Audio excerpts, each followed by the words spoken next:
سوچئے اگر آپ کو زنجیروں میں باندھا ہوا ہو اور آپ کو تکلیفیں دی جا رہی ہوں تو کیا آپ اپنا ایمان چھوڑ دیں گے یا صبر کر کے اللہ پر بھروسہ کریں گے؟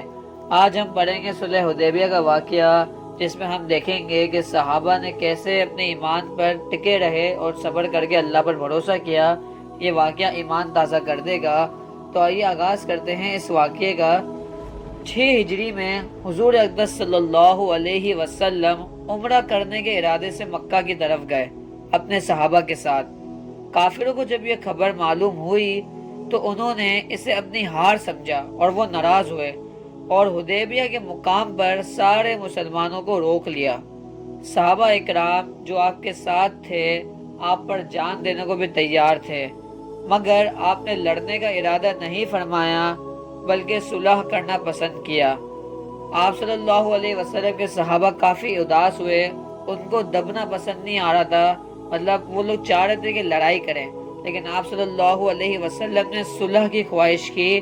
حضرت عمر جیسے بہادر صحابہ کو بھی دبنا پڑا۔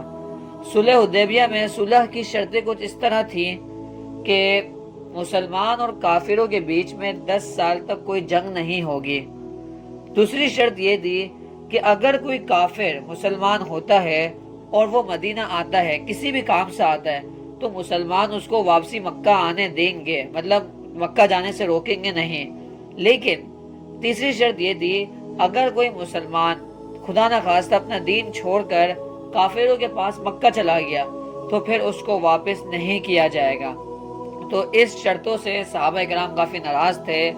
ابھی یہ معاہدہ لکھا ہی جا رہا تھا کہ ایک صحابی حضرت ابو جندل رضی اللہ تعالی عنہ جو کافروں کے ظلم سے کافی تنگ آ گئے تھے اور زنجیروں میں بندھے ہوئے تھے، ان کو کافی تکلیفیں دی جا رہی تھی کیونکہ وہ مسلمان تھے۔ کسی نہ کسی طرح نکل کر وہ مسلمانوں کے لشکر میں پہنچ گئے۔ ان کے والد سہیل جو اس وقت صلح نامہ لکھا جا رہا تھا کافروں کی طرف سے وکیل تھے، انہوں نے اپنے بیٹے کو تھپڑ مارا اور پیٹا اور واپس لے جانے پر زور دیا۔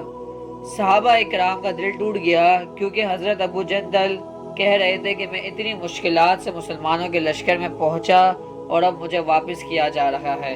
صحابہ اکرام کا دل کافی ٹوٹ گیا تھا، مگر حضور اقدس صلی اللہ علیہ وسلم نے فرمایا کافروں سے کہ ابھی تو صلح مکمل بھی نہیں ہوئی ہے تو آپ اس کو ہماری طرف آنے دیں، لیکن کافروں نے زور دیا اور ضد رکھی کہ ہم نہیں آنے دیں گے۔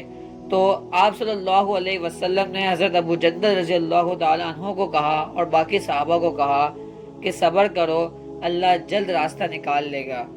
اس کے بعد حضرت ابو بصیر مسلمان ہو کر مدینہ آ گئے، وہ بھی ایک اور صحابی تھے جو مسلمان ہو کر مدینہ پہنچ گئے۔ کافروں نے 2 آدمی بھیجے انہیں واپس مانگنے کے لیے، اور حضور اقدس صلی اللہ علیہ وسلم نے وعدے کے مطابق ان کو واپس کر دیا۔ راستے میں جب وہ 2 کافر حضرت ابو بصیر رضی اللہ تعالیٰ عنہ کو لے کے جا رہے تھے تو حضرت ابو بصیر نے ان میں سے ایک کافر کو کہا کہ یار تمہاری تلوار تو بہت شاندار لگتی ہے۔ تو اس کافر نے کہا کہ ہاں میں نے اس تلوار کا تجربہ بہت لوگوں پہ کیا ہے۔ تو انہوں نے اپنی تلوار حضرت ابو بصیر رضی اللہ تعالیٰ عنہ کو دکھائی، اور جیسے ہی حضرت ابو بصیر رضی اللہ تعالیٰ عنہ کے ہاتھ میں تلوار آئی، انہوں نے اس کافر کا گلا اڑا دیا، اور جو دوسرا کافر تھا وہ بھی ڈر گیا، بولا کہ بھائی اب یہ پہلا تو مر گیا ہے، اب میرا نمبر ہے، تو وہ مدینہ بھاگ گیا۔ پھر حضرت ابو بصیر رضی اللہ تعالیٰ عنہ بھی مدینہ پہنچے اور عرض کیا کہ یا رسول اللہ، آپ نے تو مجھے واپس کر دیا تھا، اب میرا کوئی وعدہ باقی نہیں ہے۔ آپ صلی اللہ علیہ وسلم نے فرمایا کہ یہ شخص لڑائی بھڑکانے والا ہے، یہ مطلب چاہتا ہے کہ ہم لڑائی کریں، کاش اس کے ساتھ کوئی اور بھی ہوتا۔ مطلب آپ صلی اللہ علیہ وسلم کے کہنے کا مطلب یہ تھا کہ اب چاہ کے بھی تمہیں واپس کرنا پڑے گا۔ یہ سن کر بھی حضرت ابو بصیر رضی اللہ تعالی عنہ بھی سمندر کے کنارے جا کر ٹھہر گئے۔ کچھ دن بعد حضرت ابو جندل رضی اللہ تعالی عنہ جو اس سے پہلے واپس کر دیے گئے تھے وہ بھی وہاں پہنچ گئے۔ پھر جو مسلمان مکہ سے نکلتا وہ ان کے ساتھ شامل ہو جاتا۔ آہستہ آہستہ ان کی ایک چھوٹی سی جماعت تیار ہو گئی، لیکن اس چھوٹی سی جماعت کے پاس نہ کچھ کھانے پینے کا انتظام تھا۔ انہوں نے بڑی تکلیفیں سہیں، لیکن وہ کافروں کے قافلے کو روک لیتے تھے، مطلب ان کا راستہ بند کر دیتے تھے۔ اس طرح کافروں کا آنا جانا بہت مشکل ہو گیا۔ آخر کار کافر بہت پریشان ہو گئے۔ انہوں نے حضور اقدس صلی اللہ علیہ وسلم سے منت کی کہ ان مسلمانوں کو مدینہ بلا لیں اور معاہدے میں شامل کر لیں۔ جب حضور اقدس صلی اللہ علیہ وسلم نے ایک اجازت نامہ لکھا اور اس جماعت کے پاس بھیجا تو اس وقت حضرت ابو بصیر رضی اللہ تعالیٰ عنہ سخت بیمار تھے۔ انہوں نے جیسی ہی اجازت نامہ ہاتھ میں لیا اور اسی حالت میں وہ وفات پا گئے۔